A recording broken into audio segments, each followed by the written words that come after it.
thank you to Alex Das Libe for supporting our show. I enjoy hearing Max's right pitch for Bitcoin. He does left one with Graham. Real question. I work with a bunch of right folks. Excuse the labels. I don't quite understand the question, Alex Das Libe, but thank you. Thank you.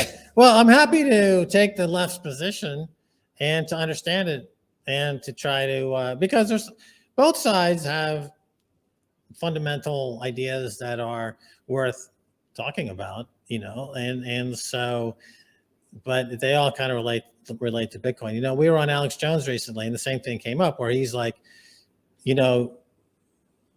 was like, Max and Stacy, I get that you're living in El Salvador and it's great, but tell us what's really going on. What's the real, how close are we to extinction type of thing? And it's like, no, it's everything's good here. I mean, if you don't like where you are, move. If you don't like where you are, move. Go somewhere else where you are treated better, your money is treated better, your Bitcoin is treated better. And you don't have to stay planted in some place where we're being disrespected. You're not getting the respect. And also too, like the projects here, like the volcano, it's a green energy mining project, right? Like that to me, and I'm seeing, when I first heard, Bitcoin's bad for the environment. All right, I'm a big environmentalist, so I started investigating this. I was like, that's not true. Yes, Bitcoin takes a lot of energy, but then I read stories, and this is, again, the mainstream media won't put this out there because the big banks buy ad time on CNN and Fox and ABC and all that. So when it's all these what's in your wallet ads are coming up, they're not going to go, oh, hey, the Navajo Indian Reservation was doing solar powered Bitcoin mining. They're not going to talk about that.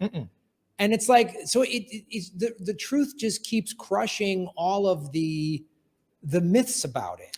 Yeah. Bitcoin doesn't waste energy. It uses wasted energy. Right. Like the cheapest energy you can find is energy that's being thrown away. Like old power plants, old hydro plants, old plants that nobody's using, they've abandoned. Well, you can start them up again. They're stranded and no one's using them to mine Bitcoin, which is the hardest money that's ever existed in the history of the planet. And to the extent that you're defunding the least efficient, worst industry of the planet, without a doubt, would be the war industry, right? It's the most carbon intensive. It causes the most death and destruction. And if you can defund the war industry by funding the Bitcoin industry, not only are you in the greenest industry in the world, that's more than 50% now renewable energy is used in Bitcoin mining, but you're defunding the worst industry in the world, which is the war industry. So yeah, again, it's like the economics there are very, very compelling and very appealing to anybody who says, I'm an environmentalist and I'm pro-peace. Okay, well then you're a Bitcoiner. Then you're a Bitcoiner. And GreenPeace should be the biggest advocate of Bitcoin in the world because it's environmentally friendly and they're into peace. It's green peace. Okay, that is an advertisement for Bitcoin. It's green and it's about peace, right? Their whole arguments against Bitcoin are completely misinformed. They put out a lot of information that's dead wrong. I mean, I used to do some campaigning for GreenPeace back, 10, 15 years ago.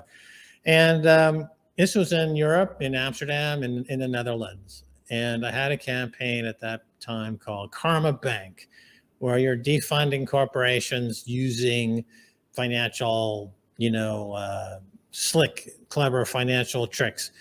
And so GreenPeace was interested. And I talked to first of all, a couple of things. I talked to their leader at the time, Gerard Leopold, who was the executive director of GreenPeace. And he made a couple of points. First of all, he said, what I was talking about is accurate, but it would scare the average Greenpeace donor because it's kind of sophisticated and financial, and that the average Greenpeace donor, the people they rely on to throw $5 into a bucket on the street, it would alienate them. So even though what I was saying was correct, it would alienate the donor of the unsophisticated donor. So he didn't want to do it. Then I did some further investigation. And so I said, well, how much money, I found out how much money does GreenPeace have, in the bank, in their strategic reserve, as an organization. So they had about 100 million euros, okay, just sitting in the bank. I'm like, well, what bank is that? And they told me the bank. And I'm like, the biggest borrower from that bank is ExxonMobil, is Chevron. You're funding the oil companies. You're giving them cheap money. So in fact, if you looked at this economically, if you were to shut GreenPeace down today, the amount of carbon emissions into the atmosphere would be cut because you would be defunding the biggest atmospheric carbon generator that's using your money to go and generate carbon emissions. So your economics are horrible. They don't work.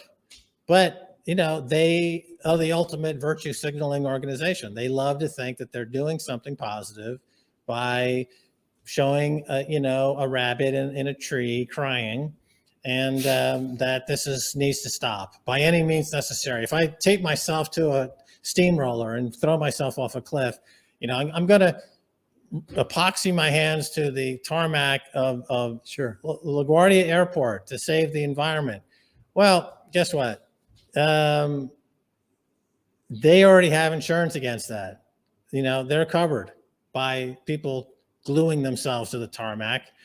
And all you did was make their insurance more expensive, which means they're going to have to borrow money from the same bank that's funding the polluters that you're protesting against. Again, you're causing more of a problem.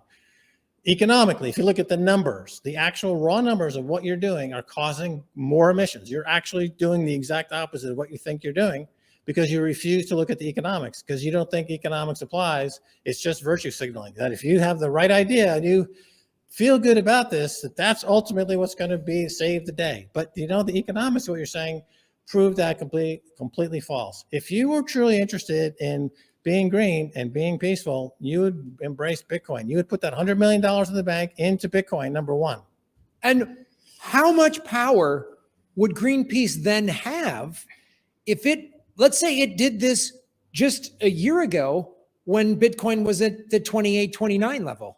They put $100 million and now we're at 50. How much extra capital would they have to where then they could do stuff like, we're going to look at how the lobbyists work in Washington, right?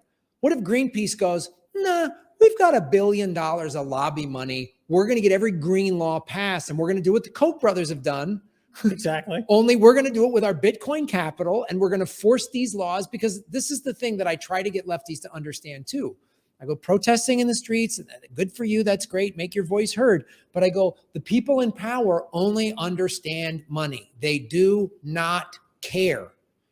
Like, when you threaten their money, then they change their mind. I'll give you a great example of the Washington Redskins football team. Their owner, Snyder, was like, I'm never changing the name. Everyone's like, that's an offensive name. It would be like saying the New York Kikes or whatever. It's an offensive name, right?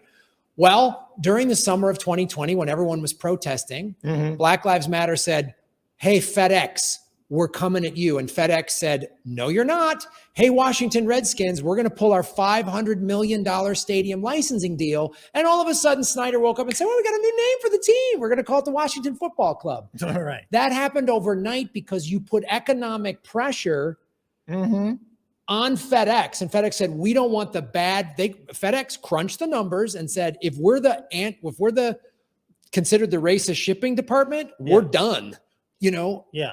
And now you've triggered me. I know. All right. Now you've triggered me. This line in the middle of the desk. I know. This line is there's between right and left has been breached.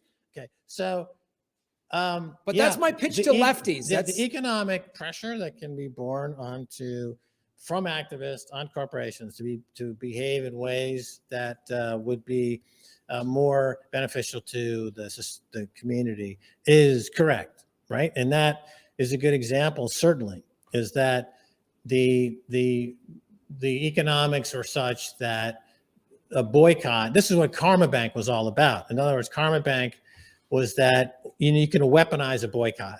And the way to do it is you list all the companies in the world that are being boycotted, and you list them in the order in which the companies are most vulnerable to a boycott. So let's say Coca-Cola, because the stock price is trading at a very high multiple of sales, it would be more vulnerable to a boycott than Exxon, which trades at a low multiple of sales, because the consumer is not as impactful on the conglomerate of Exxon by withholding $1 at the pump. But if they withhold $1 at the store and don't buy Coca-Cola, it has a direct impact on the top line, the bottom line, and the stock market price of that company. So if you took all these activists around the world and you focused them on this one metric, vulnerability to a boycott, and then you got top line diminishment of sales to the point where stock price was impacted, you would attract hedge funds who are basically mercenaries, and they would start selling that stock short. And then stock would go down more, and then that would bring in more activists. So you had a virtuous cycle of co-opting hedge funds in the cause of activism to decapitalize companies that were deemed outside of the benefit of societies. It's called the Karma Bank and Karma Bank Index. And when I went to hedge funds about this, they said, we don't give a shit. Just give us a trade and we'll do it. Give us the Karma Bank Index. We're happy to make money on this. We don't care. Fine. But when I went to GreenPeace, they said, no, you'd alienate our core donor of the $5 guy, even though I know what you say is working.